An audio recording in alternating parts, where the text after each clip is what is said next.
Everyone, welcome to Manisha's bio hub. बच्चों, आज के इस लेक्चर में हम बात करेंगे बायोटेक्नोलॉजी की एप्लीकेशंस के बारे में। तो यहाँ पे हम अपनी कंप्लीट एप्लीकेशंस को कवर करेंगे कि कहाँ कहाँ पे बायोटेक्नोलॉजी की एप्लीकेशन यूज होती है। हमने लास्ट लेक्चर में स्टडी कर लिया था बायोटेक्नोलॉजी की प्रिंसिपल एंड प्रोसेसेस को, ठीक है। वहां पे हमने कंप्लीट चैप्टर में क्या पढ़ा था, हमने वहां पे पढ़ा था recombinant DNA technology. Recombinant DNA technology को अच्छे से समझना बहुत जरूरी है। अगर आपने वो वीडियो नहीं देखे हैं, वो लेक्चर्स नहीं देखे हैं, तो उसको जरूर देखें। यहाँ पे हम एक छोटा सा रिकॉल करते हैं रिकॉम्बिनेंट डीएनए टेक्नोलॉजी को कि हमने वहां पे पढ़ा क्या था। हमने क्या पढ़ा था कि हम क्या करते हैं, किसी ऑर्गेनिज्म में से क्या करते हैं, अपने डिजायर्ड पीस ऑफ डीएनए को आइसोलेट करते हैं, यानी कि जो डीएनए हमें चाहिए उसको आइसोलेट करते हैं। फिर क्या करते हैं, हम इस डिजायर्ड पीस ऑफ डीएनए को अपनी वेक्टर के साथ ऐड करते हैं। वेक्टर इज जीन टैक्सी, ठीक है, जो टैक्सी का काम करता है। और क्या करते हैं, इस डीएनए को हम अपनी होस्ट सेल में पहुंचा देते हैं, ठीक है। क्या करते हैं, हम अपनी होस्ट सेल में किस लिए भेज देते हैं, फॉर क्लोनिंग, ठीक है, मल्टीप्लीकेशन के लिए। ऐसा हमने क्यों किया था, ऐसा हमने किया क्योंकि हमें जो डिजायर्ड पीस ऑफ डीएनए था, ये जो भी प्रोडक्ट बना रहा था वो हमें इन विट्रो कंडीशन में लार्ज अमाउंट में बनवाना था, ठीक है। माना कि ये प्रोडक्ट हमारा है, ये जो प्रोडक्ट बना रहा है पीस ऑफ डीएनए, ये जीन, ये हमारा है इंसुलिन, ठीक है, ये हमारा इंसुलिन है। अब हमने क्या किया, ह्यूमन सेल में से ये इंसुलिन का जीन निकाला, वेक्टर के साथ ऐड किया एंड अपनी host cell like E coli में भेज दिया, ठीक है। नाउ अब जब ये ई कोलाई मल्टीप्लाई करेगी और साथ साथ क्या करेगी, हमारे डिजायर्ड जीन से प्रोडक्ट का फॉर्मेशन करेगी, तो हम अपने अकॉर्डिंगली कितना भी प्रोडक्ट बना सकते हैं with the help of this E coli cell, right. In vitro condition में हम क्या कर सकते हैं, बहुत सारे इंसुलिन बना सकते हैं जिससे कि डायबिटिक पेशेंट्स को इंसुलिन मिल सके, है ना। तो इस तरीके से क्या करते हैं, हम रिकॉम्बिनेंट डीएनए टेक्नोलॉजी से अपने डिजायर्ड जीन को कलेक्ट करके हम लार्ज अमाउंट में प्रोडक्ट बना सकते हैं। इसी तरीके की टेक्निक्स हम कुछ अपनी कंप्लीट एप्लीकेशंस में स्टडी करते हैं, ठीक है। इतनी बात क्लियर है, इतना क्लियर है। नाउ इस चैप्टर में हम क्या पढ़ने वाले हैं, आपकी एनसीईआरटी के अकॉर्डिंग हम इस चैप्टर को कवर करेंगे, ठीक है। यहाँ पे हम पढ़ेंगे applications of biotechnology in agriculture. हम एग्रीकल्चर में बायोटेक्नोलॉजी को स्टडी करेंगे कि इसकी क्या एप्लीकेशन है इन एग्रीकल्चर में, ठीक है। हम स्टडी करेंगे इन मेडिसिन में, ठीक है, किस तरीके से मेडिसिन बनती है, कौन कौन सी मेडिसिन बनती हैं, ठीक है। हम यहाँ पे पढ़ेंगे ट्रांसजेनिक एनिमल्स को, ठीक है।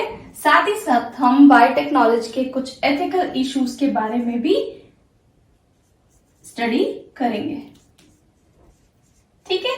तो ये है आपकी कंप्लीट एनसीईआरटी का निचोड़, ठीक है।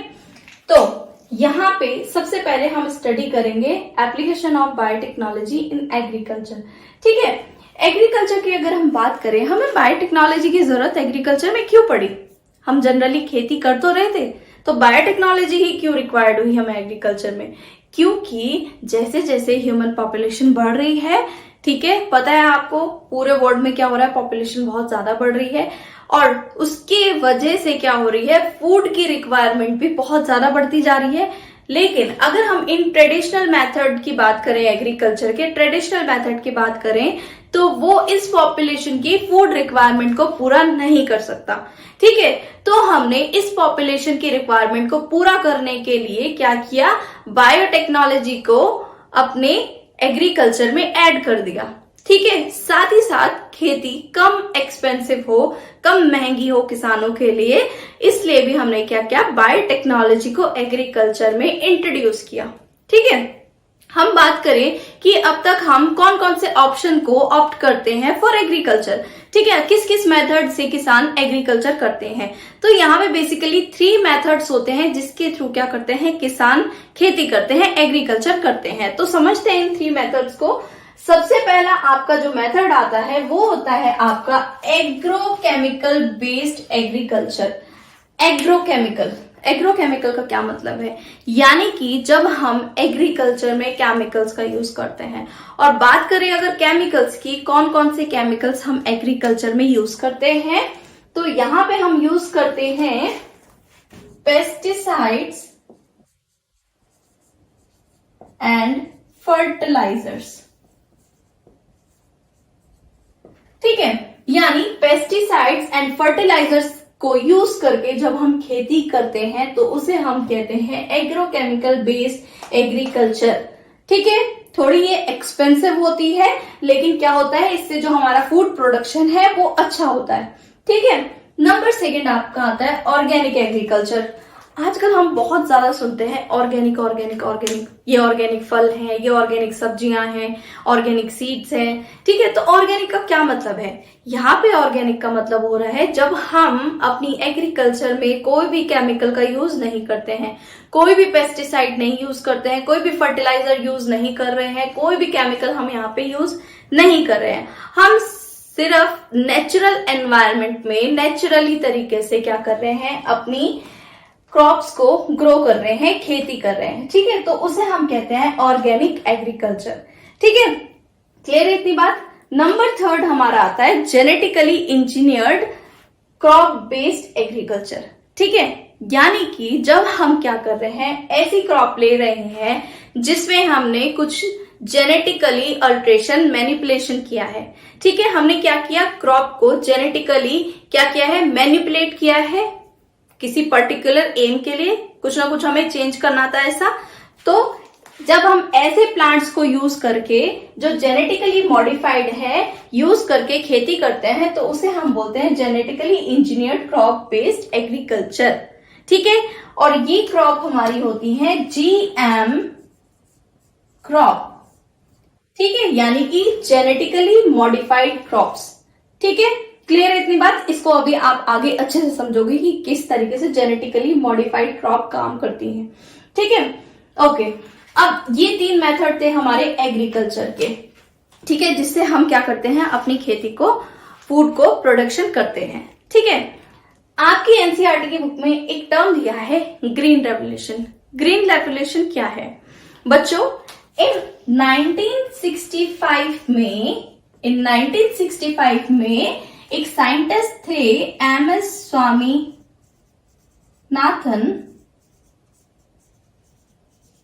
इन्होंने इंडिया में ग्रीन रेवोल्यूशन को इंट्रोड्यूस किया था। क्या था ये ग्रीन रेवोल्यूशन?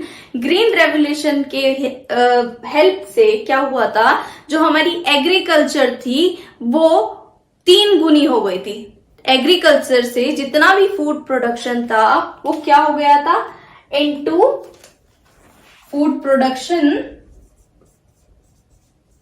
जो भी फूड प्रोडक्शन होता था वो इनटू 3 हो गया था with the help of this green revolution. तो ऐसा क्या किया था ग्रीन रेवोल्यूशन ने, जिससे हमारा जो फूड प्रोडक्शन था वो 3 गुना हो गया था, ठीक है। ग्रीन रेवोल्यूशन अपने साथ क्या लेके आया, ग्रीन रेवोल्यूशन क्या लेके आया, हमारी जो खेती थी उसमें पेस्टिसाइड्स एंड फर्टिलाइजर्स का ज्यादा यूज करना एंड मैक्सिमम फूड प्रोडक्शन कराना, ये हमारा आया ग्रीन रेवोल्यूशन से, ठीक है। ग्रीन रेवोल्यूशन से क्या हुआ, हमारी जो खेती थी उसमें हमने पेस्टिसाइड्स, हमारे फर्टिलाइजर्स का यूज बढ़ा दिया, जिससे क्या हुआ, जो हमारी प्रोडक्शन थी वो 3 गुनी बढ़ गई, ठीक है। यानी कि यहाँ पे हमने क्या किया, यूज ऑफ एग्रोकेमिकल, ठीक है। क्लियर है इतनी बात। सेकेंड पॉइंट, ग्रीन रेवोल्यूशन में हमने क्या किया, जो हमारी क्रॉप्स थी हमने क्या किया, ऐसी वैरायटीज को चूज किया जो इम्प्रूव्ड है, बेस्ट है, ठीक है। कैसी क्रॉप्स हमने यूज की, जो इम्प्रूव्ड बेस्ट क्वालिटी की क्रॉप्स थी वो हमने यूज की, जिससे हमारा प्रोडक्शन क्या हुआ, 3 गुना हो गया, इनटू 3 टाइम्स बढ़ गया, ठीक है। क्लियर है इतनी बात। थर्ड हमने क्या किया, हमारी फूड बन गया, प्रोडक्शन हो गया, खेती हो गई, अच्छा अनाज बना, बहुत अच्छे अमाउंट पे फूड प्रोडक्शन हो रहा है। अब क्या करना है, मैक्सिमम टाइम क्या होता था, जब किसान खेती कर लेता तो उसके बाद वो उसका मैनेजमेंट नहीं कर पाता था। ठीक है, आधे टाइम क्या हो जाती थी, जो भी उसका फूड प्रोडक्ट बना है, फूड प्रोडक्शन हुआ है, खेती हुई है, वो खराब हो जाती थी। तो ग्रीन रेवोल्यूशन की हेल्प से हमने बेटर मैनेजमेंट ऑफ फूड शुरू किया। ठीक है, क्या हुआ, इससे फूड का बेटर मैनेजमेंट करना शुरू हुआ। ठीक है, किसान क्या करने लगे, जो भी खेती होती थी उसको अच्छे तरीके से डिफरेंट मेथड से क्या करते थे, उसका मैनेजमेंट करते थे, उसको स्टोर करते थे, जिससे क्या हुआ, जो हमारी फूड की रिक्वायरमेंट थी, प्रोडक्शन थी, वो इंटू 3 हो गया। ठीक है, तो ये था आपका ग्रीन रेवोल्यूशन। बट यहां पे क्या हुआ, जब ग्रीन रेवोल्यूशन आया तो कोई भी चीज आती है तो उसके फायदे के साथ कुछ नुकसान भी होते हैं। ठीक है, कोई भी चीज अगर नई इंट्रोड्यूस हुई है तो उसका कुछ फायदा भी होगा, कुछ नुकसान भी होगा। तो फायदा तो हमने बात कर लिया कि इम्प्रूव क्रॉप वेराइटीज हमने यूज की, तो उससे हमारा फूड प्रोडक्शन 3 गुना हो गया। हमने एग्रो केमिकल्स का यूज किया तो उससे क्या हुआ, हमारा फूड प्रोडक्शन 3 गुना हो गया। हमने बेटर मैनेजमेंट किया फूड का तो उससे फूड प्रोडक्शन 3 गुना हो गया। ठीक है, तो ये तो सब थे फायदे, बेनिफिट्स ऑफ ग्रीन रेवोल्यूशन। अब नुकसान क्या थे, हमने क्या किया, यहाँ पे एग्रो केमिकल्स को यूज करना शुरू कर दिया। अब आपको पता है कि भाई किसान इतना पढ़ा लिखा नहीं होता। ठीक है, साइंटिस्ट ने क्या किया, केमिकल्स बना दिए, फर्टिलाइजर्स बना दिए, ठीक है, पेस्टिसाइड्स बना दिए। अब किसान ने क्या किया, अपने हिसाब से क्या किया, अंधाधुंध तरीके से फर्टिलाइजर्स, पेस्टिसाइड्स को यूज करना शुरू कर दिया, जिससे क्या हुआ, जो हमारा एनवायरमेंट था उसको बहुत नुकसान होना शुरू हो गया। ठीक है, क्या हुआ, इससे एग्रो केमिकल के यूज से हमारे एनवायरमेंट को नुकसान होना शुरू किया। ठीक है, जैसे बारिश होती, खेतों में से पानी निकल के कहाँ जाता, नदियों में जाता, वहां पे हमारे क्या पहुंच गए, पेस्टिसाइड्स, हमारे फर्टिलाइजर। इससे क्या हुआ, नदियां, पानी गंदा हुआ, पॉल्यूटेड हुआ। ठीक है, दूसरे एनिमल्स ने क्या किया, उस क्रॉप को खाया तो उसकी बॉडी में भी वो केमिकल्स गए, है ना, तो ये भी एक नुकसान है। दूसरा, जब किसान एग्रो केमिकल्स को यूज करता है, यानी कि पेस्टिसाइड्स और फर्टिलाइजर्स को यूज करता है, तो उसको पैसा भी लगता है, खर्चा भी होता है। ठीक है, तो यानी कि ये कमर्शियली क्या था, महंगा भी था, क्योंकि वो इम्प्रूव्ड क्रॉप वेराइटीज को यूज कर रहा था। तो इसलिए ये क्रॉप्स महंगी भी होंगी, क्योंकि इम्प्रूव्ड है भाई, साइंटिस्ट ने कुछ करके बनाई है, बहुत मेहनत की है, तो थोड़ा महंगा भी तो बेचेगा। तो ट्रेडिशनल तरीके से, ट्रेडिशनल जो हमारी क्रॉप थी उससे ज्यादा महंगी किसान को कौन सी पड़ी, ये इम्प्रूव्ड क्रॉप, है ना। तो हर तरीके से क्या हुआ, ये किसान को महंगा पड़ रहा था। ठीक है, तो इन सब का सॉल्यूशन क्या था, ठीक है, इन सब का क्या सॉल्यूशन हो सकता है, क्या हो सकता है कोई सॉल्यूशन इन सब का। इन सब का एक सॉल्यूशन बनाया साइंटिस्ट ने, जिसे हम बोलते हैं जीएम क्रॉप, यानी कि जेनेटिकली मॉडिफाइड क्रॉप। अब हम जेनेटिकली बात कर रहे हैं, जीन्स की बात कर रहे हैं, यानी कि हम इस जीएम क्रॉप में क्या कर रहे हैं, हम क्रॉप्स के जीन में, जेनेटिक में कुछ मैनिपुलेशन कर रहे हैं, जिससे कि हम जो भी उसमें डिजायर्ड कैरेक्टर ऐड करना चाहते हैं वो ऐड कर सके। लाइक हम प्लांट को पेस्ट रेजिस्टेंट बनाना चाहते हैं, ठीक है, जिससे हमें पेस्टिसाइड ना यूज करने पड़े, तो हम क्या कर सकते हैं, इस जीएम क्रॉप में वो सारे कैरेक्टर्स को ऐड कर सकते हैं। ठीक है, और भी बहुत सारे फायदे हैं हमारे जीएम क्रॉप के। ठीक है, जैसे कि ये क्या होता है, टॉलरेंट होता है टू एबायोटिक स्ट्रेस। ठीक है, यानी एबायोटिक स्ट्रेस को टॉलरेट कर सकता है। एबायोटिक स्ट्रेस क्या होता है, एबायोटिक मीन्स नॉन लिविंग। ठीक है, ऐसा स्ट्रेस जो नॉन लिविंग है, यानी कि हाई टेम्परेचर, लो टेम्परेचर, बहुत ज्यादा गर्मी है, बहुत ज्यादा सर्दी है, बहुत ज्यादा सूखा है, ठीक है, उन सब को ये प्लांट्स क्या कर सकते थे, टॉलरेट कर सकते थे। ठीक है, तो ये हमारा एक फायदा हो गया जीएम क्रॉप का। ठीक है, अब क्योंकि मैंने कहा कि हमने इसे ऐसा मैनिपुलेट कर दिया कि ये पेस्ट रेजिस्टेंट है, हमें पेस्टिसाइड नहीं यूज करने हैं। ठीक है, तो इसने क्या किया, रिड्यूस कर दिया पेस्टिसाइड यूज, है ना, पेस्टिसाइड्स के यूज को कम कर दिया। अब हमें कोई पेस्टिसाइड यूज नहीं करना, क्योंकि हमारी क्रॉप ऑलरेडी पेस्टिसाइड रेजिस्टेंट है ना। ठीक है, इसने क्या किया, जीएम क्रॉप में हमने क्या किया, इसकी न्यूट्रिशनल वैल्यू बढ़ा दी। ठीक है, जैसे कि हमने इसमें एग्जाम्पल के लिए हम लेते हैं गोल्डन राइस, है ना। गोल्डन राइस में हमने क्या किया, गोल्डन राइस में हमने ऐड कर दिया विटामिन ए। अब क्या था, जिन लोगों को विटामिन ए की कमी है उन्हें अलग से बाहर से कोई दवाई नहीं लेनी पड़ेगी विटामिन ए की, क्योंकि ऑलरेडी इन राइस में हमने क्या कर दिया, विटामिन ए का जीन इंट्रोड्यूस कर दिया। ठीक है, तो ये क्या है, इनहेंस न्यूट्रिशनल वैल्यू, हमने पहले ही प्लांट की न्यूट्रिशनल वैल्यू को बढ़ा दिया। ठीक है, और क्या किया हमने, increase efficiency of mineral use, हमने क्या किया, इसकी मिनरल्स को यूज करने की एफिशिएंसी बढ़ा दी। अब हमारी कोई क्रॉप लगी है ऐसी जगह पे जहां पे मिनरल्स की कमी है। ठीक है, अब प्लांट भाई पहले ही नहीं ले पा रहा था मिनरल अच्छे से, अब पहले ही कम है तो मर जाएगा, डेड हो जाएगा। तो हमने क्या किया, ऐसी क्रॉप्स बनाई जो ऐसी जगह पे भी ग्रो हो सके और कम मिनरल वाली जगह पे भी अपना मैक्सिमम, जितने भी मिनरल उसके आसपास है वो मैक्सिमम उसको यूज कर सके और अच्छे से ग्रो शो कर सके। ठीक है, ग्रोथ शो कर सके। तो हमने क्या किया, increase efficiency of mineral use, हमने उसकी मिनरल यूज करने की एफिशिएंसी को बढ़ा दिया। ठीक है, तो ये सब फायदे हैं हमारी जीएम क्रॉप्स के।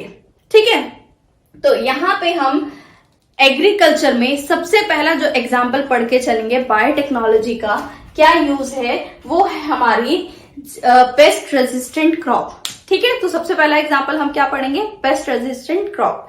ठीक है, इसमें हम दो एग्जाम्पल्स को स्टडी करते हैं, BT cotton and RNA interference. तो वन बाय वन इन्हें समझते हैं सीक्वेंस से। ठीक है, तो बहुत ध्यान से सुनना है, बहुत ध्यान से पढ़ना है। ओके।